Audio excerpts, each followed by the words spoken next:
मुस्लिम राष्ट्रीय मंच के सभी पदाधिकारी कार्यकर्तागण, पुस्तक के लेखक ख्वाजा साहब, उपस्थित सभी विद्वज्जन, माता भगिनी,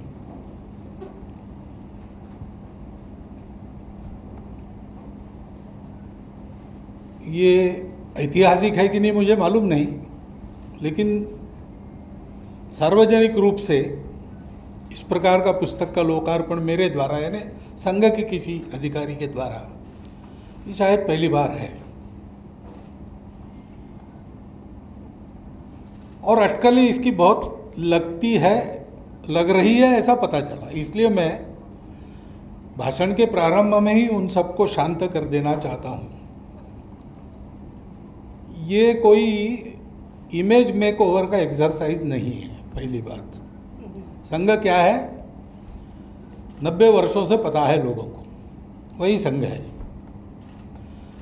और संघ को इमेज की कभी परवाह रही नहीं, क्योंकि हमको बाकी कुछ करना नहीं है, सबको जोड़ना है, अच्छा काम करना है, तो रूप बदल के जाने की जरूरत हमको नहीं पड़ती। हम वही है और हमको अपने इमेज के, क्योंकि हमारा संकल्प सत्य है, इरादा पक्का है, पवित्र है, किसी के विरोध में नहीं, किसी की प्रतिक्रिया में नहीं। तो दुनिया चाहे जो समझे, हम तो अपना काम करते चले जा रहे हैं। और हमको पता है, केवल भरोसा नहीं, मेरे जैसे को तो पता है कि हम जो करेंगे उससे सबका भला होगा, किसी का बुरा नहीं होगा। इसलिए ये कोई इमेज बदलने का एक्सरसाइज नहीं, ये अगले चुनावों के लिए मुसलमानों के वोट पाने का भी प्रयास नहीं है, क्योंकि हम उस राजनीति में नहीं पड़ते। वोट की राजनीति, पार्टी पॉलिटिक्स, इसमें हम लोग नहीं पड़ते। हाँ, हमारी कुछ विचार है राष्ट्र में क्या होना चाहिए, नहीं होना चाहिए, उसके बारे में, और अब एक ताकत बनी है तो वो ठीक हो जाए, इतनी ताकत हम जहाँ लगानी है, चुनाव में भी लगाते हैं, ये बात ज़रूर है। लेकिन हम किसी के पक्षधर हैं इसलिए नहीं, हम राष्ट्रहित के पक्षधर हैं। उसके खिलाफ जाने वाली बात कोई भी करे, हम उसका विरोध करेंगे, और उसके पक्ष में जाने वाली बात कोई भी करे, हम उसका समर्थन करेंगे। हम पार्टी नहीं देखते। इसलिए ये कोई पॉलिटिकल एक्सरसाइज नहीं है, हम पॉलिटिक्स में नहीं पढ़ते। Vote politics, vote bank politics, party politics, इससे हम तय करके हम उसमें जा सकते हैं, हमारी ताकत है, लेकिन हम नहीं जाएंगे, क्योंकि हमने ये तय किया है पहले से, संघ का जन्म हुआ तब से। क्योंकि कुछ काम ऐसे हैं जो राजनीति नहीं कर सकती, कुछ काम ऐसे हैं जो राजनीति बिगाड़ देती है। मनुष्यों को जोड़ने का काम राजनीति से होने वाला नहीं है।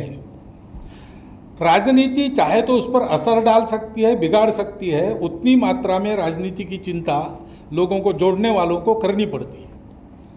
वो कोई भी हो, हम हो या ख्वाजा साहब जोड़ने चले, वो भी, उनको भी चिंता तो करनी पड़ेगी। परंतु राजनीति इस काम का औजार नहीं बन सकती, इस काम को बिगाड़ने का हथियार बन सकती है। और इसलिए ये उसका भी कार्यक्रम नहीं है। ये एक सीधी बात है कि पहली बार ऐसी पहल हुई, और बहुत तर्क के साथ और पूरे भूतकाल का विश्लेषण करते हुए जब ये बात आई कि ये डायलॉग बढ़ना चाहिए, पुस्तक मेरे पास आई, मैंने देखी। मैंने सरसरी देखने के बाद ख्वाजा साहब को कह दिया कि इसका विमोचन मैं करूँगा। बाद में तारीख तय की, तारीख को 3 बार आगे जानी पड़ी कोरोना के कारण, क्योंकि इस पुस्तक में एक प्रामाणिक आह्वान है, एकता का आह्वान है। ख्वाजा साहब ने अभी जो भाषण किया उसमें बहुत सारी बातें आ गई, बिल्कुल साफ साफ आ गई। तो एक दिल से आह्वान है कि भाई हम एक है, हमको एक होना है। राष्ट्र की प्रगति समाज के, संगठित समाज के अस्तित्व के बिना नहीं होती है। संगठित समाज ने आपस में आत्मीयता से जुड़ा हुआ समाज, संगठन यानी कोई एक रचना नहीं है, उस रचना के पीछे जो भाव है ये अपनेपन का होता है। तो हिंदू मुसलमान एकता, हमारा तो विचार ऐसा है कि ये शब्द ही बड़ा भ्रामक है। ये दो है ही नहीं, एकता की बात क्या है? इनको जोड़ना क्या, ये जुड़े हुए हैं, ये जुड़े हुए हैं। और ये जब मानने लगते हैं कि हम जुड़े हुए नहीं हैं, तब दोनों संकट में पड़ जाते हैं। बात यही हुई है। हम लोग अलग नहीं हैं क्योंकि हमारे देश में ये परंपरा नहीं है कि आपकी पूजा अलग है इसलिए आप अलग हैं। आपने कहा ना, आप निराकार की श्रद्धा रखते हैं, हम निराकार के साथ आकार की भी श्रद्धा रखते हैं। बात ऐसी है कि एक व्यक्ति के नाते मुझे मेरी श्रद्धा एक पर ही रखनी पड़ेगी, हिंदुओं में भी। अगर मैं निराकार मानता हूं तो मैं हिंदुओं के आकार भी नहीं मानूंगा, मेरे अकेले का जब तक प्रश्न। लेकिन मेरे समाज में आकार को मानने वाले लोग हैं, उनका मैं सम्मान करता हूं, उनकी श्रद्धा का आदर करता हूं। उनकी श्रद्धा का आदर करने से मेरी भक्ति पे कोई गड़बड़ नहीं होती। मैंने कहानी सुनी, किस्सा ही है वो, लेकिन सुना है कि हजरत मूसा गुजर रहे थे एक रास्ते से, एक फटेहाल आदमी बैठा था और वो कहता था, भगवान मैं तुमको बुलाने से डरता हूं क्योंकि तुम आओगे उतने दूर से जन्नत से चलकर, तो तुम्हारे पैर दबाने के लिए हाथ तो है, लगाने के लिए तेल मेरे पास नहीं है। ऐसी बहुत सी बातें वो कह रहा है। तो हजरत मूसा गुस्सा हो गए क्योंकि वो भी निराकार की पूजा। तो उन्होंने कहा कि पागल हो गया, तो भगवान ऐसे थोड़ी आता है, कुछ भी अपने मन से, और उस सारे इसको तुम कलंकित कर रहे हो, पागल जैसी बातें कर रहे हो, चुप बैठो। तो उनके दिल में भगवान की आवाज़ उतरी और उसने कहा कि उसको जो कहना है कि तुम्हारा ठीक है, तुम समझते हो ना, वो अपनी समझ से कह रहा है, उसका दिल दुखा के तुम मेरी हस्ती को कलंकित कर रहे हो। इस अर्थ की कहानी मैंने पढ़ी। भारत में ये मानते हैं, हम ये करते आए हैं। इतने देवी देवता है और इतने आ रहे नए नए, पुराने विस्मृत होते चले जा रहे हैं। अब वो रुद्र और इंद्र, इनकी पूजा कहीं होती नहीं, अब नए नए आ गए। ठीक है, जाकी रहे भावना जैसी, प्रभु मुहूर्त तीन देनी देखी तैसी। इसमें झगड़ा करने की बात कौन सी है भाई? हम लोग एक है और हमारी एकता का आधार है, पहली बात है हमारी मातृभूमि। केवल हम इस पर रहते हैं, इस पर जन्मे इसलिए नहीं है, लेकिन ये मातृभूमि हमको हमारा ये स्वभाव देती है। सुजल सुफल मलय ज शीतल, ये रही है परंपरा से। और इसलिए यहां कभी झगड़ा करने की जरूरत नहीं पड़ी। इतना भरपूर ये देती है कि बिना झगड़ा किए हम साथ में रह सकते हैं। ये पुरानी बात थी, आज भी इसकी शक्ति यह है, हम उसका उपयोग नहीं कर रहे। लेकिन आज की हमारी पूरी जनसंख्या को ये भूमि आराम से पाल सकती है। भविष्य में खतरा है, उसको समझ के ठीक करना पड़ेगा, लेकिन अभी भी स्थिति यह है कि ये भूमि हमें पाल सकती है। और इसलिए हमको बाहर जाना नहीं पड़ा। और इसका भूगोल ऐसा है कि पुराने ज़माने में बाहर से किसी का आना मुश्किल है, और आ गए कोई तो आओ भाई, रह जाओ तुम भी, ऐसा हमको रहना पड़ा। तो हमको ये कभी कल्पना नहीं है कि कोई दूसरा है, हमसे अलग है। भाषा वो भी पहले से अलग अलग है। यानी अथर्ववेद उसमें रुचा है, जन्म बिभ्रति बहुधा विवाचसम नाना धर्माणम पृथ्वी यथोगसम। अनेक भाषाओं के बोलने वाले, अनेक धर्मों के मानने वाले। ये कोई आज की भाषा नहीं है हमारी। उपनिषदों में कथा है कि एक ज्ञानी व्यक्ति थे, उसके पास 5 लोग गए।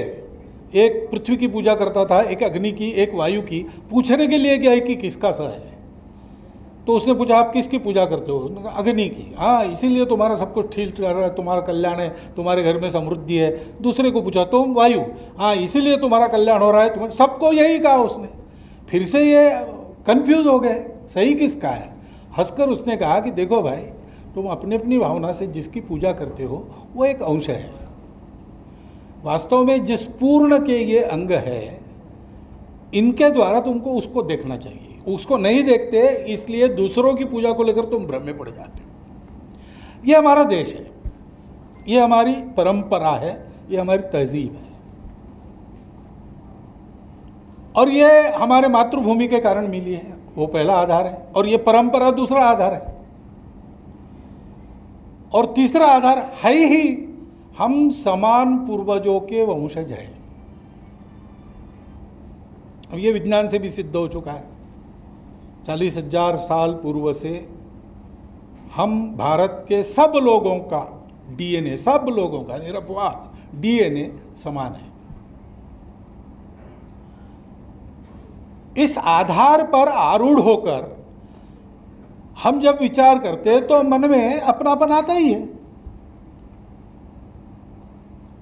उस अपनेपन के आधार पर एकता होती है, राजनीति के आधार पर नहीं होती। और संघ पहले से ऐसा मानता है। खिलाफत आंदोलन के बाद हिंदुत्व का शब्द वगैरह, इतिहास बिल्कुल ठीक बताया आपने। संघ की विचार प्रक्रिया कैसी चली? डॉक्टर हेडगेवार साहब ने कहा कि देखो भाई, हिंदू अपनी दुर्वस्था के लिए अंग्रेजों को, मुसलमानों को दोषी मान रहा है, ये गलत बात है। हाँ, कुछ इतिहास में उपद्रव हुए, उसके कारण नुकसान हुए, बात ठीक है। आज भी हम कह सकते हैं ऐसे उपद्रव हुए, हम दोनों एक दूसरे के बारे में ये कह सकते हैं।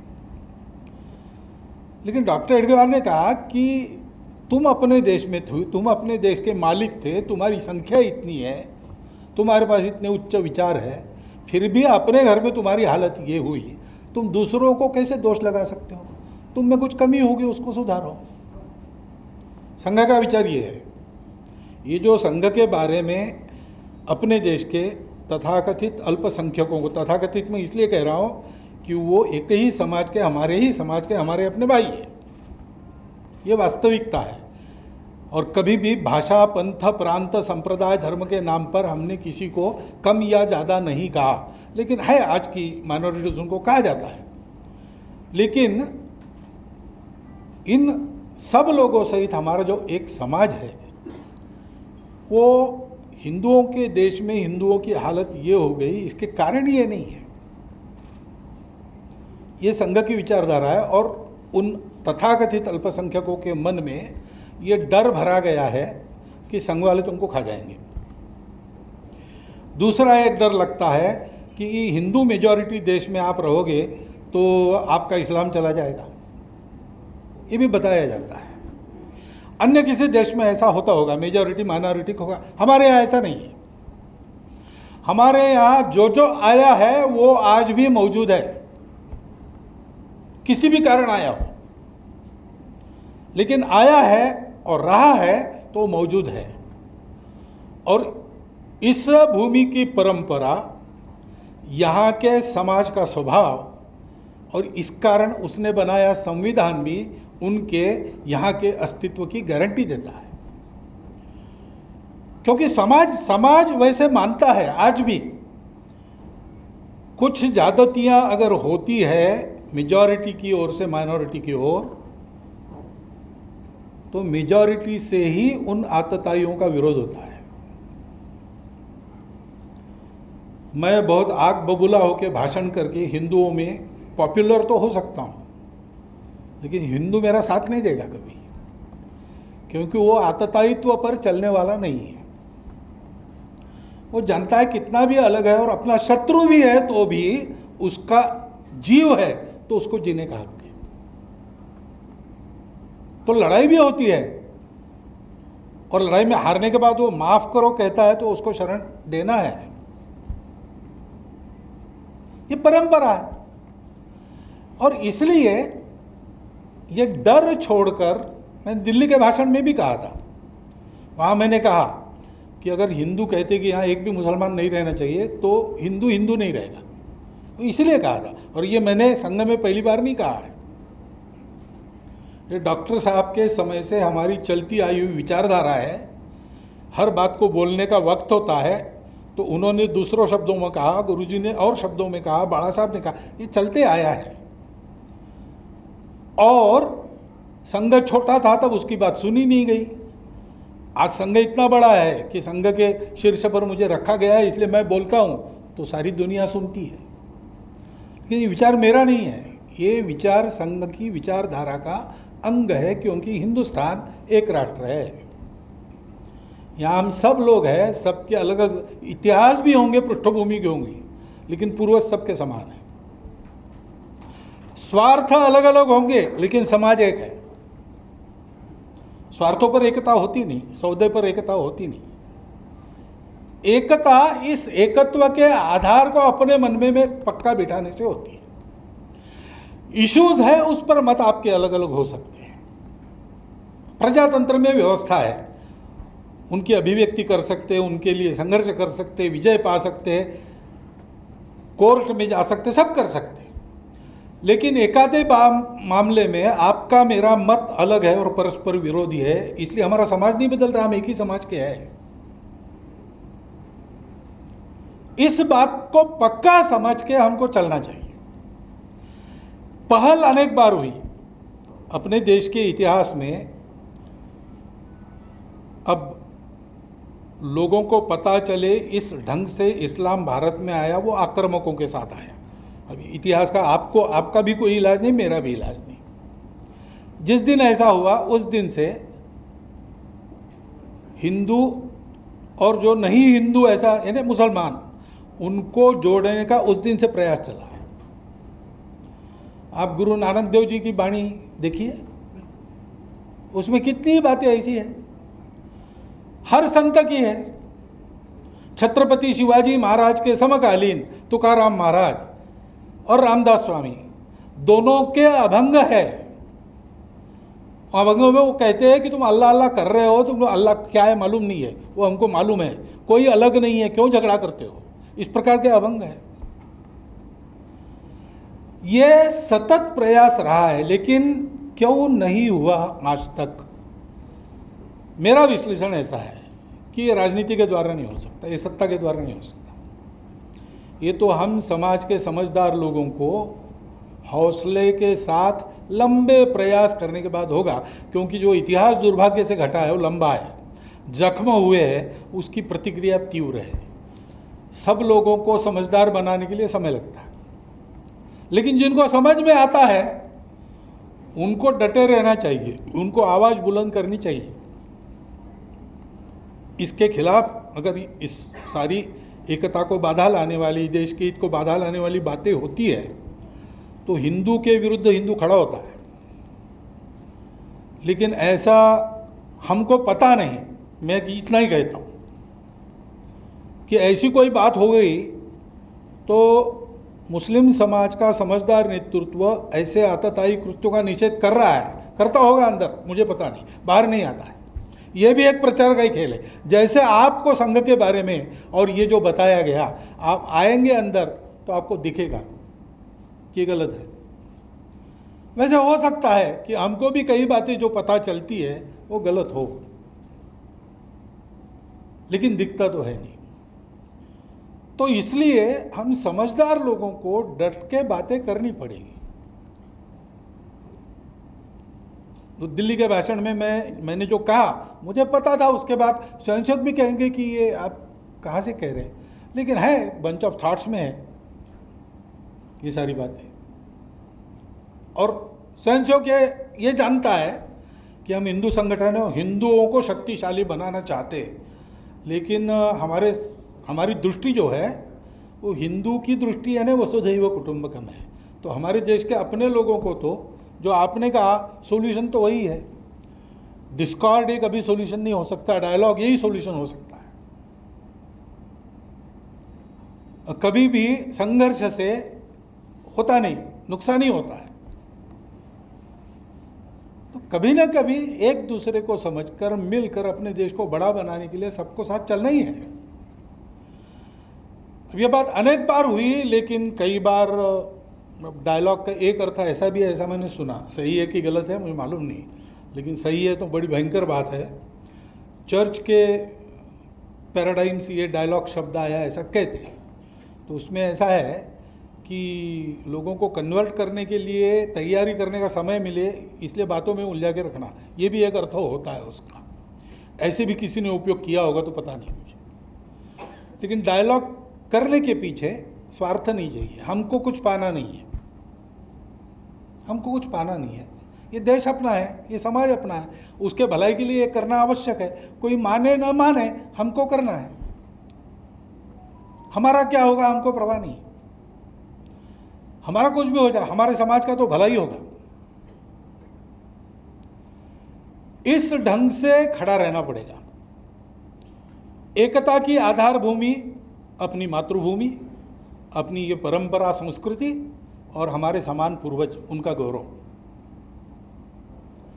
बाकी हमारे यहाँ सब स्वतंत्रता है, कुछ नहीं बदलना पड़ता है। सब मत पंथ हमारे यहाँ, रामकृष्ण परमहंस जैसे संत, उन्होंने प्रत्यक्ष उपासना करके ये देख लिया है। इस्लाम की भी उपासना उन्होंने की और अंतिम परिणति देख ली प्रत्येक पंथ संप्रदाय की, और कहा कि जो तो मत तो पथ, रास्ते अलग अलग है, मंजिल एक ही है। ये सत्य है, यानी ये हमारे देश का विचार है, हमारी परंपरा है, हमारा सौभाग्य है। लेकिन ये कहीं भी जाकर आप उसका परिशीलन करो, प्रत्यक्ष अनुभूति करो, मन और बुद्धि के परे जाकर अनुभव करो, तो आपको ये पता चलेगा। आज भी इसको बताने वाले हैं, आज भी ऐसे अनेक उदाहरण हैं कि मुस्लिम फकीरों के शिष्य अच्छे अच्छे हिंदू हैं, पहुंचे हुए फकीरों के, और हिंदू संतों के मुसलमान शिष्य हैं। हिंदू संतों ने मुसलमान शिष्यों को जो मंत्र दिया है वो संस्कृत का नहीं दिया है, वो कुरान पाक में कुछ नाम वहाँ से निकाल के दिया है। ऐसे बहुत उदाहरण है। मैं जानता हूँ जहाँ से मैं पैदा हुआ हूँ भारत में, विदर्भ और ये नागपुर के आसपास का इलाका, उसमें तो ऐसे मेरे आसपास ही 4-5 उदाहरण हैं। अब इसको हमको पहचानना चाहिए, इसको पकड़ के चलना चाहिए और इसी निश्चय के साथ चलना चाहिए। रास्ता लंबा है। आप तो कह रहे हैं कि हम मंजिल तक आ गए, ये मंजिल नहीं है, ये अब चलना प्रारंभ है, यहाँ से करना पड़ेगा। मंजिल बहुत दूर है, क्योंकि बहुत सारी बाधाएं हैं। लोगों के मन में अंधकार है, उसको दूर करना पड़ेगा। ऐसा हम चलेंगे तो खुरापात करने वाले खुरापात तो करेंगे ही, तो उससे जो त्वेष उत्पन्न होता है, द्वेष उत्पन्न होता है, टेंशन उत्पन्न होता है, दंगे, उन सब का हमारे मन पर परिणाम न होने देते हुए सत्य और न्याय के साथ हमको आगे बढ़ना पड़ेगा। इसलिए लंबा चलना पड़ेगा, ये समझना पड़ेगा। आपका वो जो प्रामाणिक आह्वान है उसकी मैं दाद देता हूँ। आपने जो 2 बातें कही है मैं मानता हूँ उसको, संघ उसको मानता है, इसलिए मैं भी मानता हूँ। मैं संघ की पठड़ी में तैयार हूँ। संघ मानता है उसको, किसी की पूजा उसका अपना सवाल है, और हर एक मनुष्य की इसके अंदर क्षमता अलग अलग दी है, तो उस प्रकार वो जानता है, प्रामाणिक प्रयास कर रहा है, एक दिन पहुंचेगा वहाँ। अनेक रास्ते हैं, उसको लेके किसी की श्रद्धा को हम भंग नहीं कर सकते, करना नहीं चाहिए। करेंगे तो वो पाप होगा, पाप का प्रायश्चित कभी ना कभी करना पड़ेगा, ये पक्का है। परंतु ऐसा एक दूसरे को समझकर हमको सच्चाई और न्याय के साथ खड़ा रहना पड़ेगा, देश की एकता अखंडता के साथ खड़ा रहना पड़ेगा। ये देश हमारा है, ये समाज हमारा है। मत के नाते हो सकता है हमारा कोई मत हो, हमारा कोई धर्म हो, हमारी कोई पूजा हो, ठीक है, उसका अनादर इस देश में कभी नहीं होगा। उसके अनादर का प्रचलन जो डालने जाएगा उसको बाहर जाना पड़ेगा कभी नहीं, ये पक्की बात है। और इसलिए हिंदुओं के मन में ये जो इतिहास हुआ है, लड़ाइयाँ हुई, बाद में सब ठीक होने लगा, तो बीच बीच में कट्टरपंथी आते गए और उल्टा चक्का घुमाते रहे। ऐसे ही खिलाफत के समय हुआ, उसके कारण पाकिस्तान हुआ। स्वतंत्रता के बाद भी राजनीति के तहत आपको ये बताया जाता है तुम अलग हो, तुम अलग हो, तुम अपनी अलग पहचान छोड़ दोगे। पहचान छोड़ने की ज़रूरत नहीं है भाई, पहनावा वगैरह सारी बातें यहाँ सबकी अलग अलग है, पहले से है, यहाँ मुसलमानों के आने के पहले से है। इसलिए वो सब ठीक रखकर भी हम इस समाज के अंग हो ही सकते, और कहीं नहीं हो सकते, यहां हो सकते। लेकिन ये डर जो बिठाया जाता है उसके चलते और फिर से चक्का उल्टा घूमता है। उस चक्कर से बचना और बचाना ये हमको करना पड़ेगा। हम है अलग अलग, हमारी तरजीह भाई ये है, परस्पर विरोधी भी है। ये आर्य समाजी सगुण अवतारों को नहीं मानते, टीका भी है। सत्यार्थ प्रकाश में हिंदू देवी देवताओं पर टीका है, चाबुक लगे है। लेकिन हिंदू समाज ने उसको कैसे लिया, ये एक शास्त्रार्थ है भाई, बौद्धिक विश्लेषण है। अब पढ़ो उसको, प्रैक्टिस करके देखो, जो अनुभव आता है वैसे मानो। तो आर्य समाजी भी है और मंदिर वाले भी है, सब प्रकार के लोग हैं। जैसे ये साथ चलते हैं वैसे हमारे ही भारत माता के पुत्र, हमारे ही संस्कृति के विरासतदार और हमारे ही पूर्वजों के वंशज, खून के अपने भाई मुसलमान साथ क्यों नहीं चल सकते भाई? वो कैसे अलग हो गए? लेकिन इन सब पृष्ठभूमियों के कारण एक अलगाव और अविश्वास पैदा हुआ है। उसकी दूरी हमको पाटते समय समाज के मन से ये सारा हटाना पड़ेगा। और हटाने का मतलब छिपाना नहीं होता है। जो आपने कहा, खरी खरी बात को जैसा है वैसा समझना। इसलिए हम कहते हैं कि हिंदुस्तान हिंदू राष्ट्र है, गौ माता पूज्य है, लेकिन लिंचिंग करने वाले ये हिंदुत्व के खिलाफ जा रहे हैं। वो आतताई है। कानून के जरिए उनका निपटारा होना चाहिए, क्योंकि ऐसे केसेस बनाए भी जाते हैं तो बोल नहीं सकते आजकल कहाँ सही है कहाँ गलत है। लेकिन कानून को अपना काम करना चाहिए, तहकीकात करनी चाहिए ठीक से, बिना पार्शियलिटी किए सबका न्याय करना चाहिए और दोषी को सजा होनी चाहिए। हमको उसमें कोई गम नहीं। सब मैं कहता हूँ, सार्वजनिक भाषणों में मैंने कहा है स्वयं। ये अगर हम करने लगेंगे तो बहुत अच्छी बात होगी। एक बात बिल्कुल सही है आपकी कि आज अगर संघ के नाते हम कोई बात कहते, अब ये बात मैं कह रहा हूँ, तो इसकी हिंदू समाज में तो बहुत बड़ी चर्चा होगी। बहुत बड़ा वर्ग है जो इसका समर्थन करेगा, हमको कहेगा कि आपने बहुत अच्छा किया, ये पहल की। ऐसा भी वर्ग है जो खराब नहीं है, अच्छे इंसान है, लेकिन वो कहेंगे कि बस आप भी भोले बन गए। अब ये ज़रूर कहेगा, क्योंकि ठोकरे लगी है। वो कहेंगे कि अरे ऐसा कभी हुआ था क्या, ये ऐसा मामला नहीं है, ये आप लोग नहीं समझते। ऐसे भी होंगे, चलेगा, ये शास्त्रार्थ चलेगा। लेकिन एक बात है कि हिंदू समाज की भावना संघ बोलता है। आज स्थिति है, क्योंकि नीचे तक हमारे स्वयंसेवक है, समाज क्या सोचता है क्या नहीं हमारे पास आता है, हम उसके अनुसार बताते हैं। उसके अनुसार मैं बता रहा हूँ, हिंदू समाज अपने परंपरा, प्रकृति, बुद्धि, मन के अनुसार चाहता तो है, लेकिन करने की हिम्मत उसकी इसलिए नहीं होती कि ये सब बीच में है। उसकी हिम्मत बढ़ाने के लिए उसका आत्मविश्वास, उसका आत्म सामर्थ्य बढ़ाने का काम संघ कर रहा है। संघ हिंदू संगठन करता है, इसका मतलब बाकी लोगों को पीटने के लिए नहीं है। वो संघ हिंदू समाज का आत्मविश्वास बने। एक ने पूछा कि आप क्या करने जा रहे हैं, बोला क्या होगा इससे, तो बोले इससे तो हिंदू समाज दुर्बल होगा। मैंने बोला कमाल है, एक माइनॉरिटी समाज है मुसलमान नाम का, मैं इस पुस्तक का उद्घाटन कर रहा हूँ, उसमें कोई डरता नहीं, क्या होगा, और तुम मेजॉरिटी समाज के होगे डरते हो, क्या होगा। अब ये ऐसा व्यक्ति एकता नहीं कर सकता। जो डरता है, डर के मारे एक होना नहीं है, ये पक्की बात है। आप भी मत डरो, सत्ता आएगी और रहेगी तो भी आप मत डरो। डर से नहीं होती एकता, प्रेम से होती है, एकता अपनेपन से होती है, एकता निस्वार्थ भाव से होती है। कुछ लोग हैं जो ये आर्गुमेंट देते हैं कि हमारी सत्ता थी और जो हमारी प्रजा थी आज हम फिर से राज्य करें, ये गलत बात है। अब डेमोक्रेसी है, कोई हिंदू वर्चस्व की बात नहीं कर सकता, कोई मुस्लिम वर्चस्व की बात नहीं कर सकता। भारत वर्चस्व की बात सबको करनी चाहिए। हम जब कहते हैं हिंदुस्तान, हिंदू राष्ट्र, उसका मतलब यही होता है, क्योंकि हिंदू की हमारी व्याख्या तिलक लगाने वाला, स्नान करने वाला, यह पूजा करने वाला ऐसी नहीं है।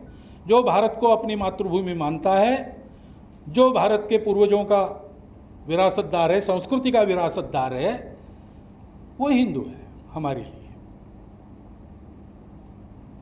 अभी ये कार्यकर्ताओं की बैठक चल रही, उसमें एक दो मुस्लिम, मेरा परिचय नहीं था पहले, उन्होंने परिचय कर दिया कि इतने वर्षों से मैं शाखा में जा रहा हूँ।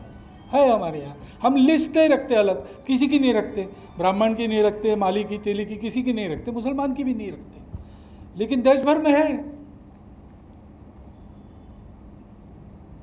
कभी कभी समझदारी न होने से हमारे लोग जाते हैं, मुसलमान लोग जाते हैं, हमको ज्वाइन करना है तो उनको कहते हैं कि आप MRM में जाओ। अरे भाई, संघ में ज्वाइन होने के लिए संघ में कोई भी आ सकता है। जो इस पर विश्वास रखता है संघ के लिए हिंदू है, और जो इस पर विश्वास नहीं रखता वो किसी का भक्त हो, वो बड़ी पूजा करता हो रोज, लेकिन वो संघ में जगह नहीं उसको। क्योंकि ये समाज, ये मातृभूमि, ये संस्कृति और ये पूर्वज, ये हिंदुत्व की व्याख्या है हमारे लिए। और इसलिए इस आधार पर एक अपनापन बना के समाज को एक करने का पहला प्रयास, मेरे प्रयास का प्रारंभ आज हुआ है, मैं मानता हूँ। ये पहल आपसे हुई, हमने बिल्कुल स्वाभाविक रूप से उसका प्रतिसाद दिया है, हमको इसमें से पाना नहीं है, क्योंकि हम भी यही सोच रहे थे कि अब हमारी कुछ हैसियत बन गई संघ के नाते। हम अगर 50 साल पहले आते तो आप ऐसा देखते कि यह है कितने, अरे क्या फालतू, तुम हिंदू नहीं बोल रहे हो, तुम संघ वाले हो कितने। आज ऐसा नहीं है, तो इसलिए हमने भी ये प्रयास शुरू किया था। हमारे देवबंद के नदवी साहब मिले थे हमको, तो उन्होंने देखा, वो कोई दूसरी कल्पना करके आए थे मेरे बारे में, संघ वाला हूँ इसलिए, लेकिन उनको थोड़ा अच्छा अलग अनुभव आया। तो उन्होंने कहा ये आप लोग करेंगे? मैंने बोला करेंगे, तो करना ही पड़ेगा, हिंदू संगठन होने के बाद क्या है, बाकी जो समाज है वो हमारे लिए हिंदू ही है, वो भी भारत का समाज है, और बिना उसके भारत का भला ऐसा नहीं हो सकता। यानी 20 करोड़ क्या, भारत का एक आदमी अगर अक्षम है, लंगड़ा है, अभावग्रस्त है, तो राष्ट्र का परम वैभव हम तब तक नहीं कह सकते जब तक उसकी सारी और ये बातें दूर न हो। वो परम वैभव है, सर्वेपि सुखिनः सन्तु, सर्वे सन्तु निरामया। तो उन्होंने कहा बहुत सारे पापड़ बेलने पड़ेंगे। मैंने बोला हम बेलेंगे, हम चर्चा करेंगे, एक एक कदम सोच समझ के बढ़ाएंगे, आगे बढ़ा हुआ कदम हम पीछे नहीं लेते। संघ ने कभी ऐसा किया नहीं, जब तक ये ताकत नहीं तब तक कदम नहीं आगे बढ़ाया। तो कई बार ये सुनने को मिलता है आप देर से आए, ठीक है देर से आए लेकिन दुरुस्त आए और पीछे नहीं जाएंगे। और इसलिए मेरी प्रार्थना केवल इतनी है, आपने बिल्कुल खुल के अपने हृदय की बात रख दी है, उस पर गौर करिए। हम सबको मिलकर इस देश को बनाना है। हम हिंदू कहते हैं, आपको नहीं कहना मत कहो, भारतीय कहो, नाम का शब्दों का झगड़ा छोड़ो, भावना समझो। उसके आधार पर इस देश को विश्वगुरु बनाना ये दुनिया की आवश्यकता है, नहीं तो दुनिया नहीं बचेगी। और इसलिए ये अपना पवित्र कर्तव्य मानकर हम एक एक कदम हौसले के साथ, पूरे जोर के साथ आगे बढ़े। धीरे जाएंगे तो कोई बात नहीं, लेकिन पहुंचना एक दिन ज़रूर है। और इसलिए मन का विचार पक्का रखिए, उसको बदलिए नहीं। उसकी परीक्षा बहुत कड़ी होगी, बहुत लंबी होगी, लेकिन हमको इस दिशा में चलना ही पड़ेगा। जितना जल्दी प्रारंभ करेंगे उतना कम नुकसान होगा। बस जैसा आपने एक शेर कहा और ये कहा कि वो यहाँ ठीक नहीं है, फिर भी कहता हूँ, हाँ, मैं भी एक मेरे ये जो बात रखी मैंने उसके बारे में, वो ठीक है कि नहीं मुझे मालूम नहीं है। हमारे अकोला की विजयादशमी उत्सव में इमरजेंसी के बाद और आरिफ बेग साहब को हमने अध्यक्ष के नाते बुलाया था, तो उनके भाषण के अंत में उन्होंने कहा था, बड़ा प्यारा लगा, अंजाम बया, हाँ क्या अंदाज़ बया अगरचे बहुत खूब है, मगर शायद कि उतर जाए तेरे दिल में मेरी बात, हिंदुस्तान पाइंदाबाद।